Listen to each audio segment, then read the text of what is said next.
नमस्ते दोस्तों, आज हम विभेदक ज्ञात करने का जो कल सूत्र भी बताए थे और एक उदाहरण बनाए थे, उसी के आगे हम और बनाते हैं कुछ अलग टाइप का क्वेश्चन जिसमें ऋण का भी चिन्ह हो।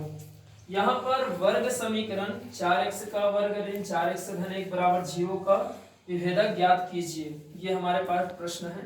तो इसका हल करते हैं। सर्वप्रथम हम लिखते हैं दिए हुए जो वर्ग समीकरण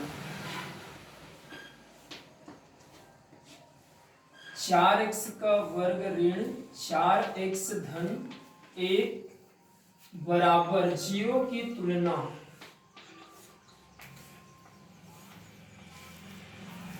मानक वर्ग समीकरण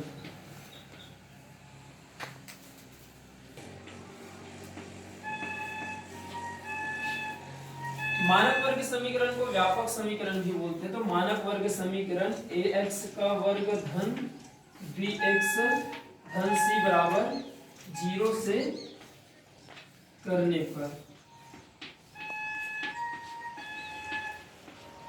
हमने आपको एक लॉजिक भी बताया था कि सबसे पहले विभेदक ज्ञात करना है। तो इसका सूत्र क्या होता है, d बराबर b का वर्ग ऋण 4ac, अर्थात इस सूत्र को देखकर हम जान सकते हैं कि हमको b का मान चाहिए और a का फिर c का भी। तो इससे तुलना करने पर पहले कर लेते हैं x का वर्ग और 4x का वर्ग है, तो हम यहाँ लिख सकते हैं x का वर्ग बराबर 4x का वर्ग। a बराबर हमें 4 मिला।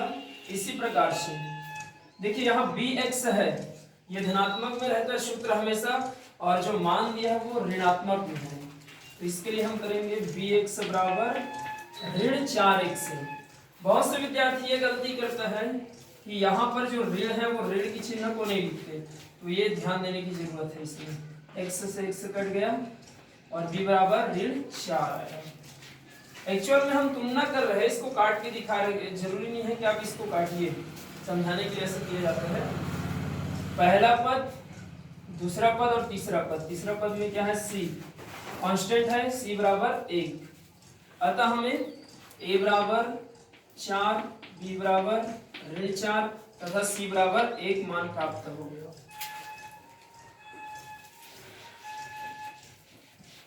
अब हमको विभेदक ज्ञात करना है ना। तो चूंकि विभेदक को विविध कर नाम से भी जाना जाता है, विभेदक को d से दर्शाते हैं। d बराबर b का वर्ग ऋण 4ac। अब बहुत सरल हो गया ये, इसमें मान बस रखना है। b के स्थान पर हमको रखना है ऋण 4 और पूरे का वर्ग ऋण 4 गुणित a का मान देखिए कितना आया है 4 गुणित c का मान 1। हम जानते हैं भाई 4 का वर्ग क्या होता है 16, और ऋण गुणित ऋण क्या होता है धन। तो यहाँ पर ऋण का वर्ग करेंगे तो ऋण का वर्ग भी धन, 4 का वर्ग बोलेंगे तो भी 16 होगा, और ऋण है तो ऋण 4 का वर्ग भी 16 ही होगा, क्योंकि ऋण गुणित ऋण बराबर धन होता है। ऋण 4 × 16 और 16 एकम 16। तो देखिए एक संख्या धनात्मक है, दूसरी संख्या ऋणात्मक, और दोनों का अंक तो बराबर है लेकिन चिन्ह अलग अलग है। तो 16 में 16 जाएगा तो 0 आएगा, तो d बराबर 0।